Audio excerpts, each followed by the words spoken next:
It was a night like any other in a quiet town, but for Michael Politte, everything would change in an instant. The screams in the darkness, the smell of smoke filling the air. This was no ordinary night. Inside the trailer where Michael and his family lived, a brutal crime was unfolding.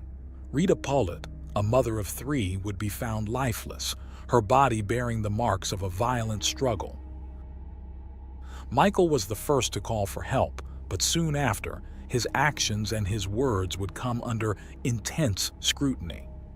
As investigators pieced together the details of that fateful night, doubts began to surface. Was Michael, the troubled teen with a history of arguments with his mother, the one responsible for this horrifying act? Or was he, as he claimed, the innocent victim of a tragic and misguided accusation? What happened that night, and what followed in the days, months, and years after, would spark a legal battle that still reverberates today. But was the truth ever truly uncovered? Or has an innocent teenager been wrongfully condemned? Join us as we explore the mystery surrounding Rita Politte's death, the twists in the investigation, and the fight for justice that continues to this day.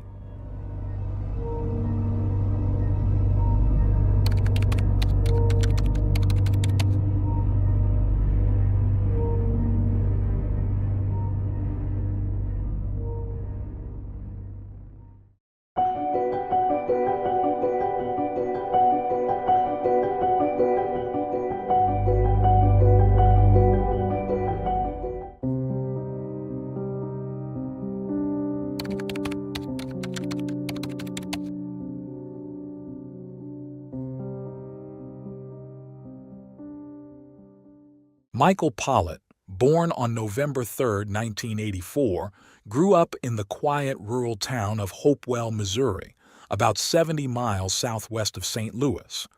Known to everyone as Bernie, a nickname derived from his middle name Bernard, he was the youngest in the family. His parents, Rita and Edward, had 2 older daughters, Crystal and Melanie, with whom Bernie shared a strong bond. Hopewell was the kind of town where life moved at a slow pace. Residents left doors and windows unlocked, children rode bikes freely, and evenings were spent playing outdoors without a worry. Rita and Edward married young, starting their family as teenagers. However, their marriage faced challenges early on, marked by frequent arguments that escalated over time into domestic violence. Both parents were involved, and the children were often witnesses to these painful scenes. Bernie had a special connection with his mother, Rita, who supported him passionately in his childhood. She attended all his school events, recording his achievements in baseball and football with her video camera. Despite the love and care, the constant discord at home took a toll on Bernie. As he grew older, the once cheerful boy became withdrawn and troubled. By adolescence, he was struggling with anger issues, skipping school, and even failing 7th grade multiple times. The tension at home reached a breaking point in 1997 when a violent altercation occurred between Rita and Edward. During a late-night argument, Edward assaulted Rita, and Bernie, just 13 at the time, witnessed the horrifying event.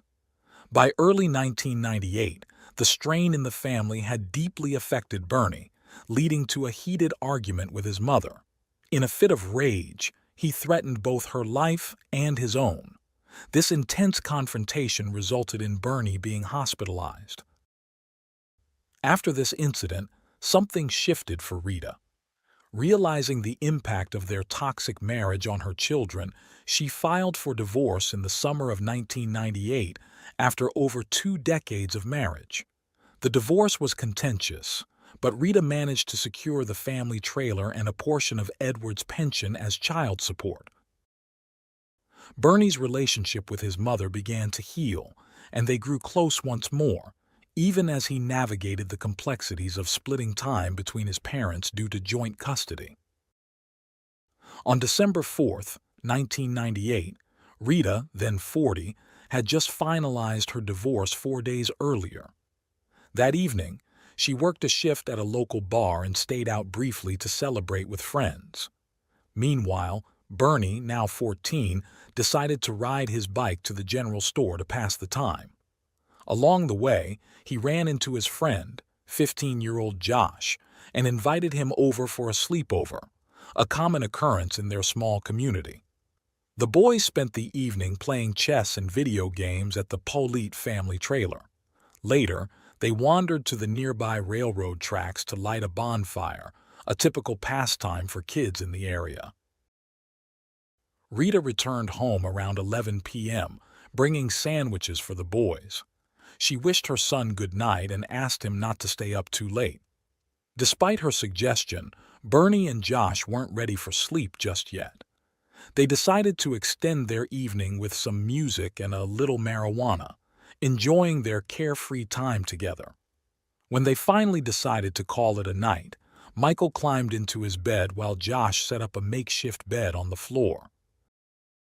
Though they tried to sleep, they ended up whispering and laughing about random things, careful not to wake Rita. The next morning, around 6:30 a.m., they were jolted awake by an overwhelming, acrid smell. Michael noticed the room was filled with a hazy white smoke, similar to what you might see when something burned on a stove. Curious and concerned, he got up to investigate. But when he opened the bedroom door, he was met with a dense wall of smoke. Panicked, he called out for his mom, but there was no response. Realizing something was seriously wrong, Michael bolted outside, grabbed the garden hose, and ran back in. Seeing Rita's car in the driveway, he knew she was still home. His first instinct was to rush to her bedroom. But instead of finding her unconscious from the smoke, he was confronted with a horrifying sight.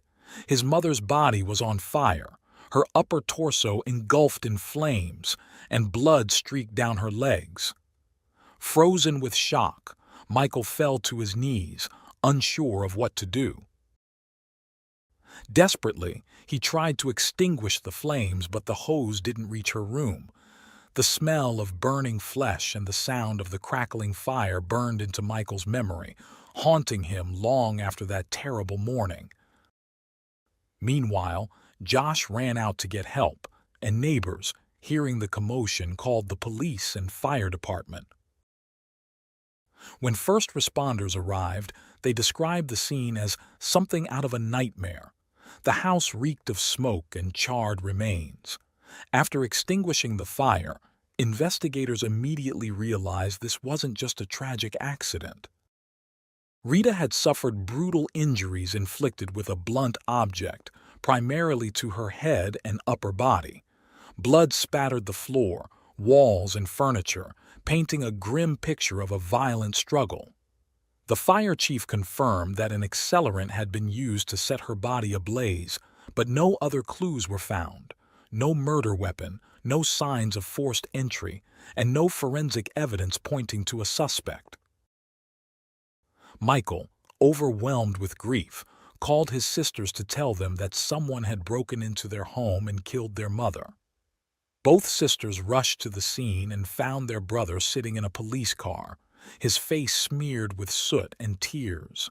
His grief was palpable but expressed through quiet withdrawal rather than hysterics. Despite Michael's trauma, both he and Josh were taken to the sheriff's office for questioning. They were transported in separate vehicles to prevent them from aligning their stories. Officers observed Michael's behavior closely, noting that he seemed detached. At one point, he asked what would happen to his mom's car, a comment they found odd and suspicious. This remark, combined with his calm demeanor, led some investigators to suspect him of involvement in his mother's death. Michael was subjected to a voice stress test, a controversial tool often dismissed as unreliable in court. When he failed, it only deepened the officer's suspicions. The investigators scrutinized his behavior, deeming it inappropriate for someone who had just found their mother dead and burning. The boy's clothing and shoes were confiscated for analysis. He explained in detail how he and Josh had spent the previous day, riding bikes, playing video games, and later lighting a small fire at the railroad tracks near his house using gasoline. Investigators confirmed this story when they found evidence of a recent fire in the described area. Despite finding no blood or signs of struggle on Michael's clothes or shoes, forensic analysis detected traces of a chemical substance on his shoes, possibly linked to the accelerant used in the fire. This discovery, paired with Michael's turbulent relationship with his mother and his history of aggressive outbursts, cast a dark shadow over him. For days, Michael and Josh were interrogated separately. Each session stretched for hours, but Michael's account remained consistent. Josh corroborated his friend's story, providing no evidence to suggest Michael's involvement in the murder. Yet, the combination of circumstantial evidence, Michael's history of anger, and the lingering scent of suspicion from investigators continued to shape the trajectory of the case. Investigators became convinced that Michael Politte was responsible for his mother's death, basing their belief on the presence of accelerant on his shoes and his perceived lack of emotional response after the tragedy. They theorized that Michael had orchestrated the crime and invited his friend Josh as an alibi.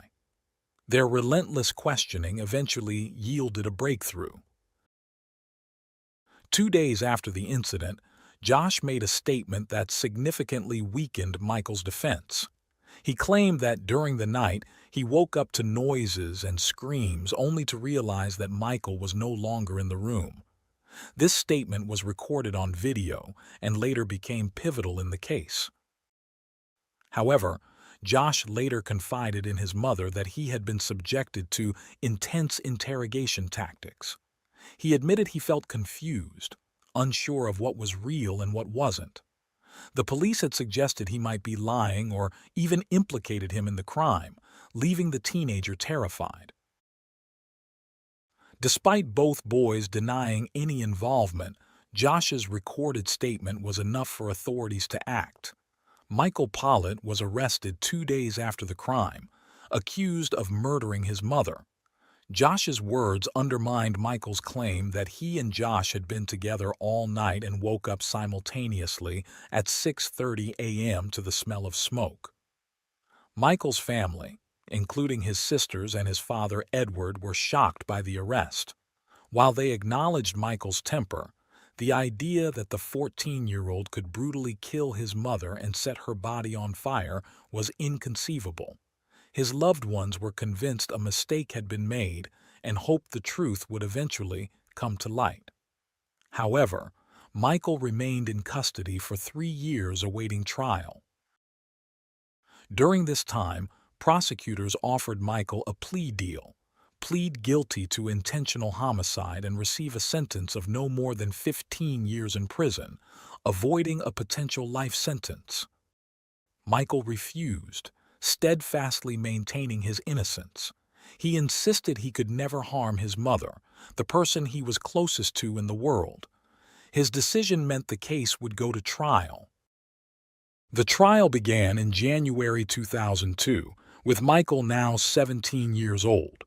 Represented by a public defender with minimal legal experience, Michael faced a challenging battle. The prosecution built its case around circumstantial evidence, including the accelerant traces found on Michael's shoes.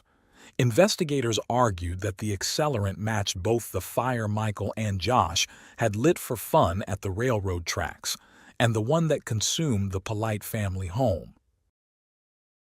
A witness also testified that weeks before the tragedy, they had seen Michael on the porch angrily flicking a lighter after an argument with his mother, implying a potential threat. Josh did not testify at the trial, nor was the jury shown the video of his interrogation where he stated Michael wasn't in the room that night. Instead, the jury was informed that Josh had been granted immunity, suggesting he had provided valuable information. This raised questions, but his absence as a witness remained unexplained. The prosecution also brought forward 3 juvenile detention staff members who claimed Michael had confessed to killing his mother. They testified that Michael had shouted during a suicide attempt that he didn't care because he had already taken his mother's life. These accounts were noted in their reports and presented as evidence in court. Michael's defense team argued there was no direct evidence tying him to the crime scene. However, they struggled to counter the prosecution's narrative effectively. The attorney chose not to have Michael testify, citing a lack of preparation time, which left Michael unable to personally refute the claims against him. Ultimately, the prosecution's combination of circumstantial evidence, witness statements, and testimony from the detention center staff proved persuasive. Michael's insistence on his innocence was overshadowed by the allegations and the doubts sown by the prosecution's case. Despite the brutal nature of the crime, there were no physical injuries on Michael Politte's body, nor was there any blood on his clothes. The accelerant found on his shoes was likely a result of the fire he and his friend Josh had set on the railroad tracks for fun, which the prosecution used to cast suspicion on him. Unfortunately, this was the extent of Michael's defense during the trial. His attorney did not call any witnesses to testify on Michael's behalf, not even his sisters, who knew him well and could have spoken to his character. The defense primarily relied on the fact that no murder weapon was found at the scene, and there was no direct physical evidence linking Michael to the crime. There was no blood or injuries on his body despite the clear evidence of a violent struggle between the victim, Rita, and her attacker. The defense also pointed out that no other potential suspects were considered, even though there were individuals who could have had motives. However, investigators and the public focused solely on Michael, a troubled teenager with a history of arguments with his mother. After just 3 days of testimony, the jury deliberated for only 4 hours before delivering a guilty verdict. Michael Politte was convicted of second-degree murder and sentenced to life in prison. He was sent to Missouri State Prison, which was notorious for its violence and brutality, earning the nickname the bloodiest 47 acres in America. Inside, Michael became the target of constant attacks by other inmates. In order to protect himself, he joined a gang, becoming a skinhead. He also turned to illegal substances to cope with the trauma of his conviction and the harsh conditions of prison life.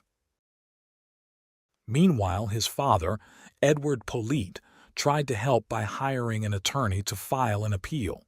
However, after considerable effort and expense, the appeal was ultimately rejected.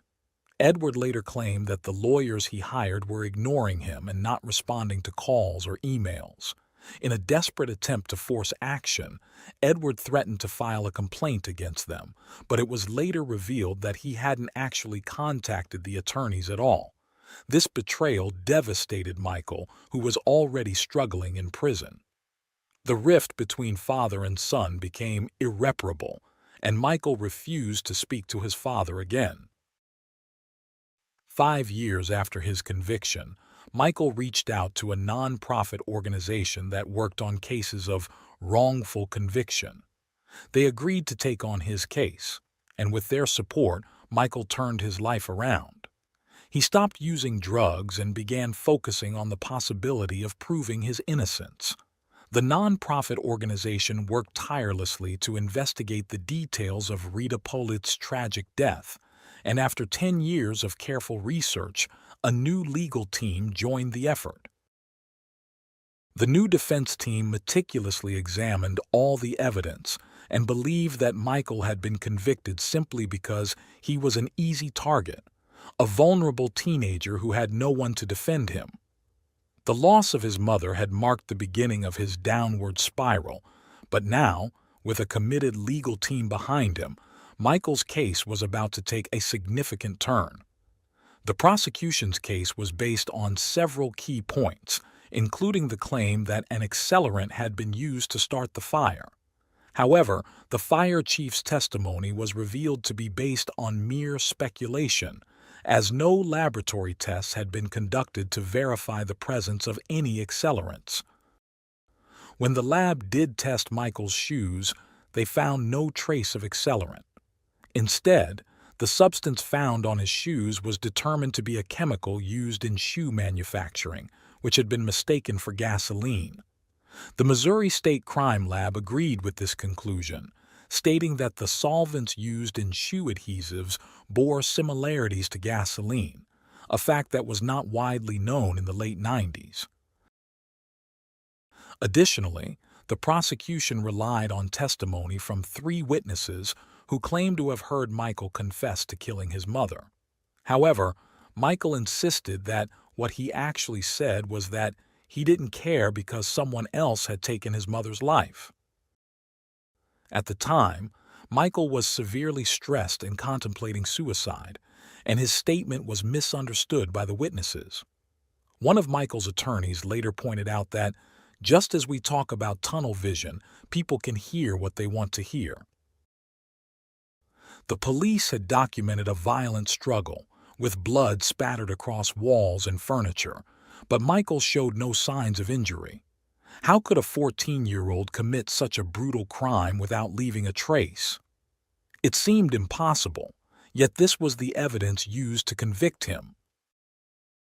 Experts, law enforcement officials, and lawyers now agree that the case against Michael was built on fabricated evidence, with a flawed investigation and an inadequate defense team. His lawyers worked tirelessly to unravel the truth, and eventually the justice system started to shift in his favor. In 2021, a law was passed in Missouri allowing juvenile offenders convicted of serious crimes a chance at parole. Michael, who had served a life sentence, fell under this law. On April 22, 2022, after 24 years behind bars, 38-year-old Michael Politte was released on parole. His sisters, along with other family and friends who had believed in his innocence all along, were there to greet him. Michael, who had spent almost his entire life in prison, was now faced with the daunting task of rebuilding his life. He moved in with one of his sisters, obtained a driver's license, and found work as a carpenter, but his criminal record still marked him as someone who had taken his own mother's life. Michael's primary goal now is to clear his name and seek justice for his mother, Rita. He filed a petition to overturn his conviction and requested a retrial, but the Missouri Supreme Court rejected both. However, hope is not lost. The local sheriff's department announced that they had reopened Rita Politte's case, although no further information about the investigation has been released yet. As part of Michael's legal team's renewed efforts, they presented new court documents naming alternative suspects, one of whom is Michael's father, Edward Politte. Despite having an alibi, Edward had a clear motive. Just days before Rita's death, the divorce proceedings concluded, and Rita was granted financial compensation, including child support and the family trailer. Witnesses recalled that Edward had lost his temper in the courtroom, threatening that Rita wouldn't live to see the money she was awarded. His anger over the financial settlement seemed to have sparked his fury. Although Edward's alibi placed him 86 miles away at the time of the crime, it is possible that he had an accomplice, potentially his cousin, Michael's uncle Johnny. Investigators later discovered that Johnny had been near Rita's trailer at the time of the attack. Several people reported seeing him walking along the railroad tracks through the woods, just as emergency vehicles were approaching. Johnny's suspicious behavior didn't end there. He was seen at neighbors' homes shortly after the attack, asking about the incident as if conducting his own investigation. Johnny's involvement in the case deepened when he brought a crowbar to the police station, claiming to have found it in Michael's closet. The police were skeptical since they had already thoroughly searched Michael's room, but Johnny insisted the crowbar had been hidden deep in the closet. Tests later revealed that the crowbar wasn't the murder weapon, and it appeared Johnny had attempted to frame Michael for the crime. Furthermore, some members of the jury later admitted that they had felt pressured during the trial, leading them to rush to a guilty verdict.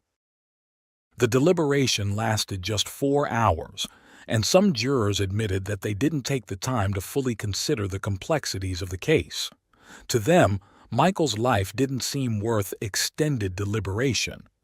Unfortunately, Michael's fate was sealed quickly, without a fair examination of all the evidence. Now, Michael Politte and his legal team are determined to uncover the truth and hold those responsible for his wrongful conviction accountable. With new leads and a fresh perspective, the case that sent a teenager to prison for life is far from over, and justice for Rita Politte may still be within reach.